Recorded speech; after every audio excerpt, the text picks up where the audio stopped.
David Fauerholt, among others, and Ludwig Wittgenstein's theory of use as explicated in his philosophical investigations. This standpoint is used to explore, through the concepts of real instrumental actions and actual practice, the ontological question: what is the basic nature and functionality of computer games? First, and you must excuse the poor quality, but I'll show a short example of what I think is a paradigmatic example of computer games and playing computer games. And I hope there's sound in just a second.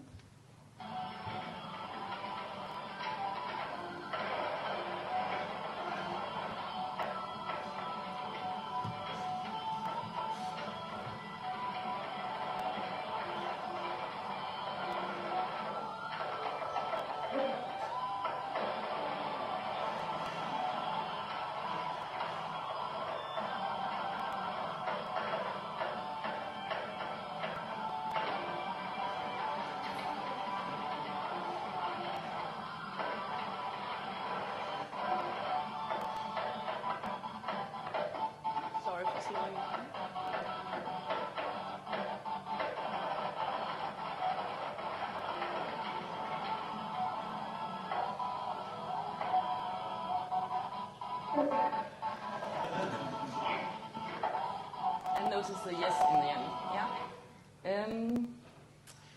External realism is a neutral, which I will use on explaining what computer games are. External realism is a neutral and general premise about the world and its entities. Firstly, it is neutral in that it doesn't at the outset frame forms or artifacts in a predetermined manner as being, for example, texts or simulations or art or fiction, and hence doesn't articulate a preconception regarding the nature and functionality of computer games. Secondly, it is neutral in that it isn't in itself tied to specific symbolic iconic frameworks like narratology or ludology, or whatever you'll call it. Based on this premise, a new practice-oriented and neutral approach for computer games in accordance with Wittgenstein's maxim that the use teach you the meaning is proposed. During the past decades, game research has suggested different tentative frameworks for describing computer games, seeing them alternately as basically being arbitrary representations like text, rule systems, or literature, representations like narratives, dramas, movies, or simulations. The result has been ongoing position wars and definition conflicts within the area, for example, the position wars between narratology and ludology, or conflicts concerning character depth or immersion. Instead, I propose a common ground, computer games understood as presentation and actual practice. This is laid forward through the juxtaposition of the familiar and obvious, but often overlooked. Or as Wittgenstein puts it, what we had to mention in order to explain the significance, I mean the importance of a concept, are often extremely general facts of nature. Such facts are hardly ever mentioned because of their great generality. Based on this philosophical theoretical standpoint, man has two primary approaches to the world, a sensory and a kinetic approach, which are defined by being pre-symbolic and pre-iconic, entailing that there isn't a sort of inner language or symbolic or iconic web behind people's perceptions and actions. In addition to the two primary approaches, man has a number of secondary approaches, for example, a sensory iconic approach or a sensory symbolic approach, which are built on top of the primary approaches and functions parasitic in relation to these, given that the secondary approaches always will have the primary approaches as their prerequisite. In this way, actual practice in computer games in the form of instrumental physical and instrumental virtual actions and sensory perception is independent in relation to any form of arbitrary representation or simulation. Any contingent elements of, say, rule systems or narration within the game sphere will function parasitic in relation to the direct instrumental perception and action with and within the game. Computer players are in computer games assigned their own player personal point of view by means of which they can sense directly within the game sphere at first hand, and their own player personal avatar or avatars, and that avatar is here perceived rather broadly, anything, by means of which they can act directly within the game sphere at first hand. These two circumstances cause computer games to be very different from other forms, given that the recipient of these forms and artifacts normally doesn't have the opportunity to carry out first-person perceptions and first-person actions within them. Since computer games can be completely void of symbolic elements like Tetris or many games in the iToy series, or iconic elements like Zork or Federation, which are purely textual, but always will embody actual practice, it is important that the chosen theoretical and analytical method is grounded in the primary sensory and kinetic approaches, or else the dimension of instrumental action will be impossible to capture, and hence the core functionality of computer games, namely instrumental play, will be lost. Therefore, the approach must be able to distinguish between objects of interpretation, objects of perception, and objects of action, like cards and computer games, as well as being able to distinguish between interpreting and observing recipients and instrumentally acting users. To capture the distinctiveness of forms and artifacts defined by actual practice, the concept of presentation and space of possibilities are constructed. These core concepts enable the understanding and characterization of computer games as artifacts which bear greater resemblance to cards and hammers than are due to books, movies, or rule systems. Objects of presentation contain three spaces of possibilities: a constant space of possibilities comprised of the fixed structure embedded in the system, that is the totality of physical and logical processes and structures in, for example, computer games and cars. And secondly, a mutable space of possibilities comprised of physical input and output devices and a universe in which a panoply of possible actions and options is given to the user by the system. That is the totality of possible sequences of actions provided by the interface at any given point during, for example, gameplay or car driving. And thirdly, an effectuated space of possibilities manifested by the user's actual chosen sequence of actions, thus realizing the mutable space of possibilities. And that is the actual playing out of the game or the actual driving of the car. So presentation is a form where a constant space of possibilities points to the carrying out of actual actions with input devices, thus creating an effectuated space of possibilities through the manifestation of a mutable space of possibilities. For objects of presentation, it is the case that you can't take the elements of instrumental actions away without them ceasing to be presentations, which means that instrumental action in one way or another is an incontestable and defining trait for presentations. Nevertheless, this defining core trait of computer games is hardly ever treated or mentioned in its own right in game research. For instance, in the recently published Digital Culture, Play and Identity, a World of Warcraft reader from 2008, which contains 13 articles solely concerning the World of Warcraft. And it explores World of Warcraft in relation to corporate thinking, feminism, colonialism, theme parks, mythic forms, death, rhetorical figures, surveillance, deviance, roleplay, identification, and names. But none of the articles are focused on the actual everyday instrumental practice of playing and communicating, or the game's form as a real action-oriented game sphere. Naturally, I'm not saying that computer games never incorporate symbolic or iconic elements. Stereotypically, they do. But that doesn't entail that computer games become or have to incorporate these elements, or that they therefore belong to the concept of simulation representation or arbitrary representation. Overall, symbolic or iconic elements can never be self-contained or self-sustaining elements in computer games. It is only when the elements enter into action that the purpose is achieved as subordinate elements supporting instrumental action. Nevertheless, it is a prevalent move among humanistic game researchers to elevate these subordinate elements so they become defining superordinate traits for computer games. To give a few prominent examples. Like Brendan Law has said that remember representation is all there is, and Janet Murray has said it's a simulation, a story world, and Marco Escalin and Ragnhild Tronstad has said it is clear that the game is its rules.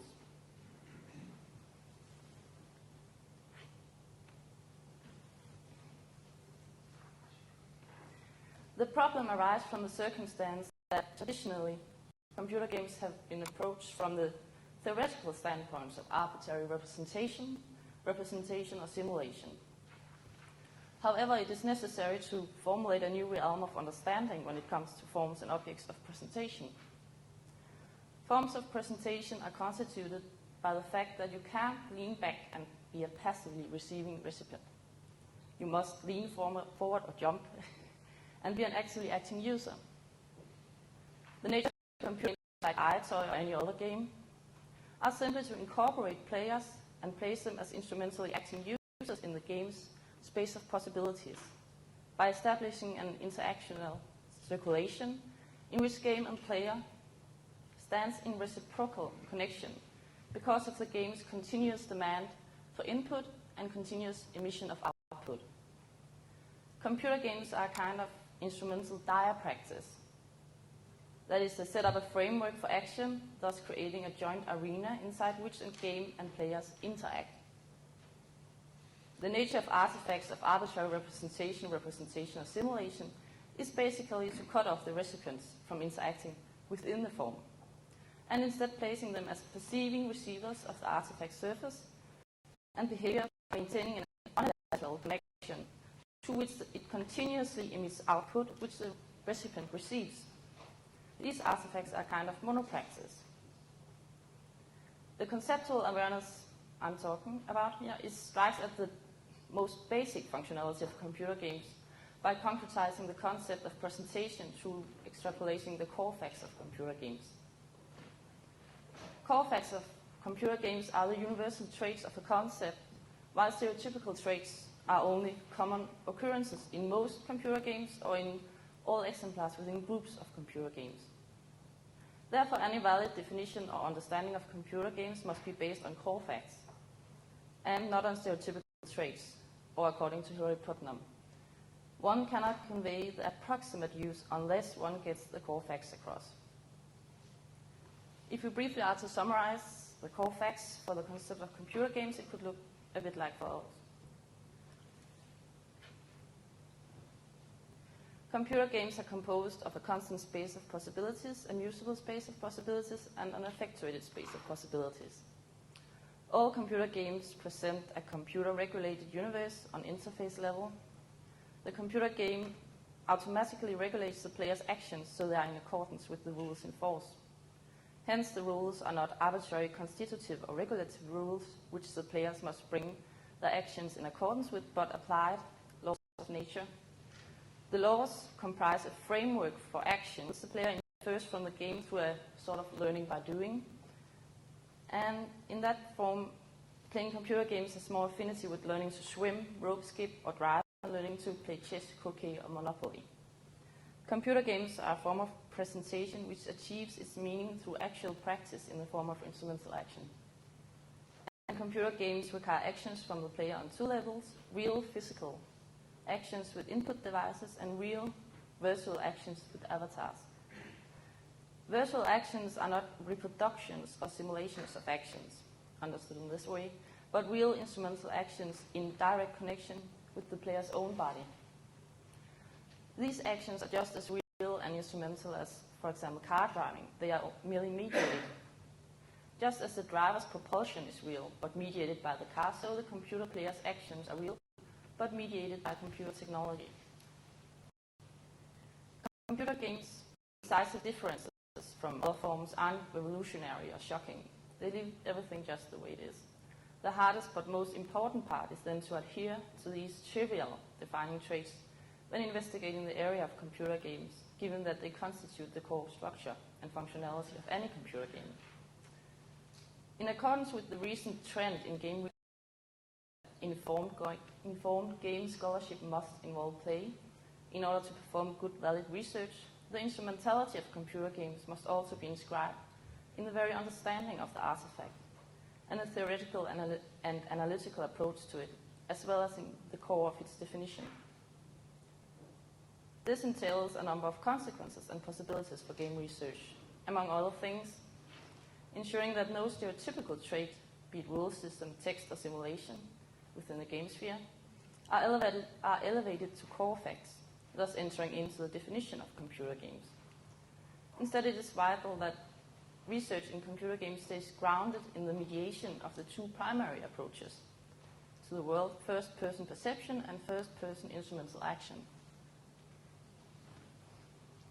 The consequence is simultaneously the possibility to establish a sort of common ground, where the stereotypical traits of arbitrary representation, and simulation peacefully coexist as elements of text, narration, drama, rule system, simulation, and so on, which in different ways support, nuance, and differentiate the instrumentality in computer games.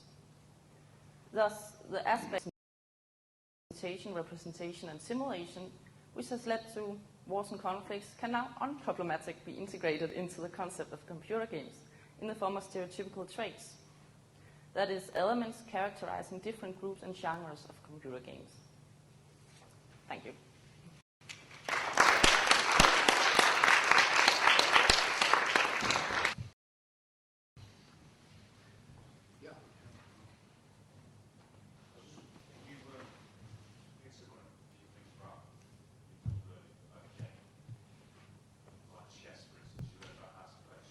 Yeah.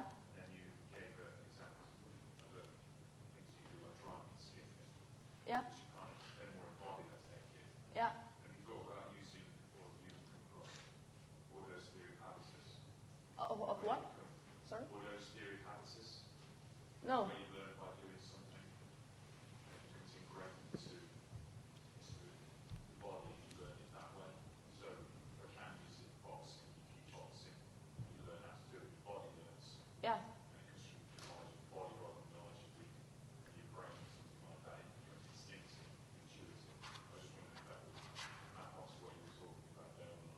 Yeah. You were asking if that was what I'm talking about. No, I was wondering if that, if you come across that, how would it fit in with what you were saying about the difference between driving, skipping, playing chess? Like habitus, the concept of habitus. Yeah. Yes, I haven't read it. I've heard about it. So I would be a bit careful not to say yes or no. But what I've learned about it, I think I'm agreeing. Because what strikes me about playing video games is that it's something that is learned. If you give a casual gamer a joypad, they just don't know what to do with it. If you give them a Wii moment like that, it's intuitive. Yeah. And the knowledge when you play a game, it's not about what's happening on the screen so much. No. It's the immediacy of what's happening with the controller. Yeah. And the interface. Yeah, I've very much learned that by, for example, playing iToy with my brother, who's a hardcore gamer. I can never beat him, no matter how much I practice in advance. It's just impossible because he has this intuitive understanding. Yeah. Even though the controller is very different from playing World of Warcraft.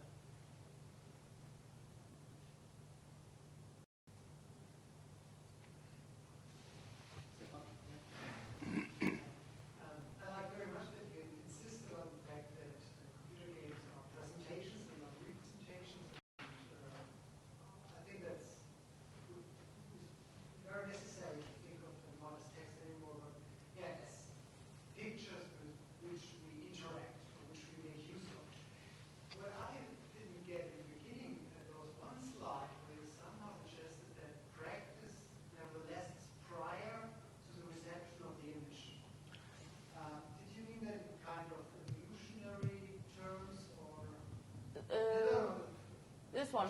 Yes. So, why do you think that action then is prior to perception? Isn't that perception and action on the same level? Perception, right? Perception and action are on the same level. That's what I call sensory. The second theory. Yeah. Okay, yeah. It's kind of, the primary approaches consist of sensing, perception, and action.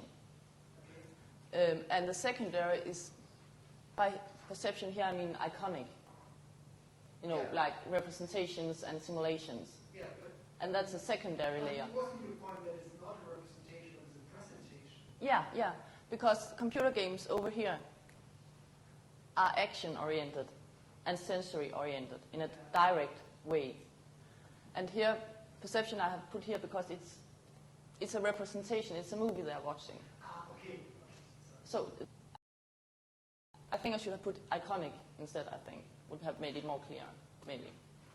But does it make sense now?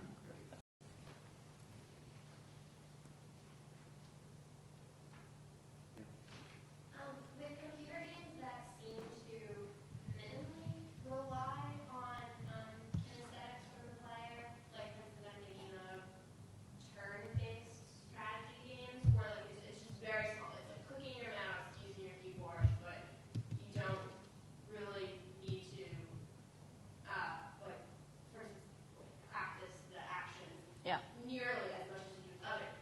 Would you just put that sort of on a spectrum and say that they just use it very minimally, or would you actually make any sort of categorical divide? No, I would put them on a spectrum. Like Heroes of Might and Magic, or something like that. Being a more reflexive game than reflection game.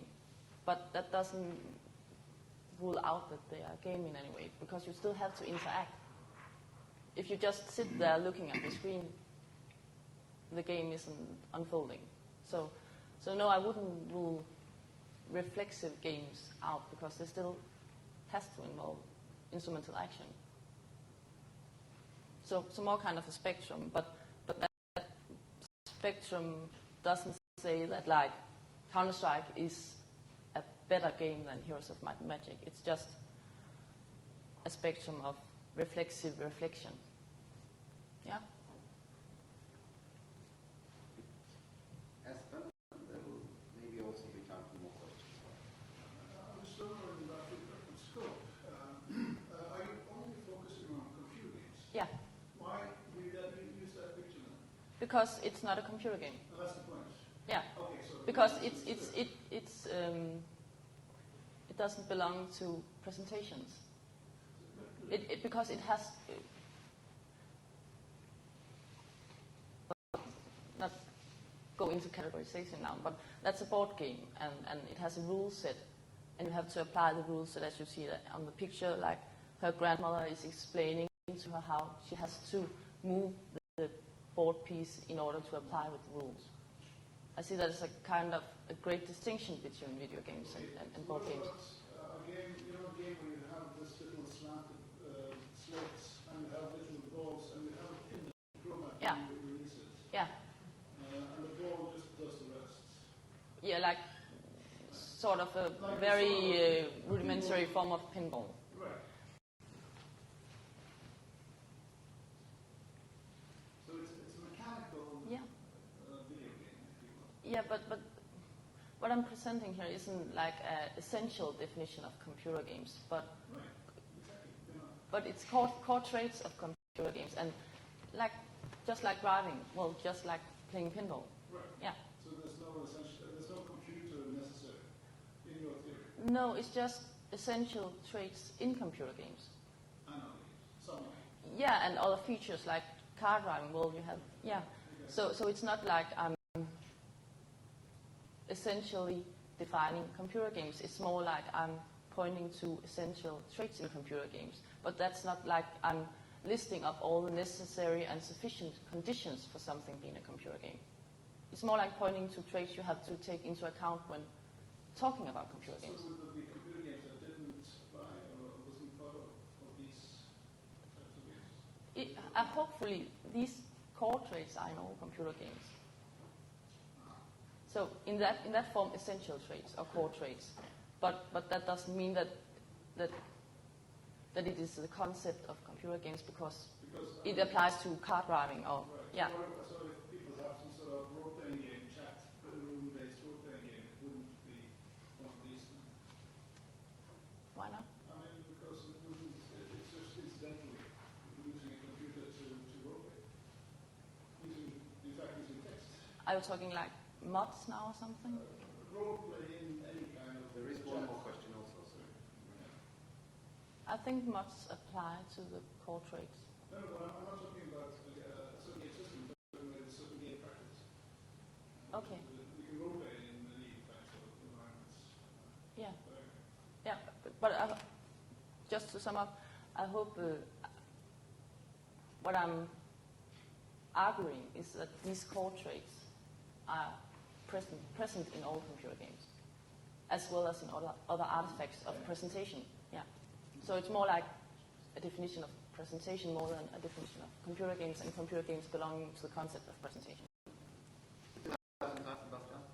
Yeah, just to help you out with that sort of phrase of essentials, what helps me that is used rather the term dominant, or the cultural dominant, which is used by China and often that is used by women. So it's a certain dominant that rules and in a certain way significantly shapes our complete experience of a certain thing.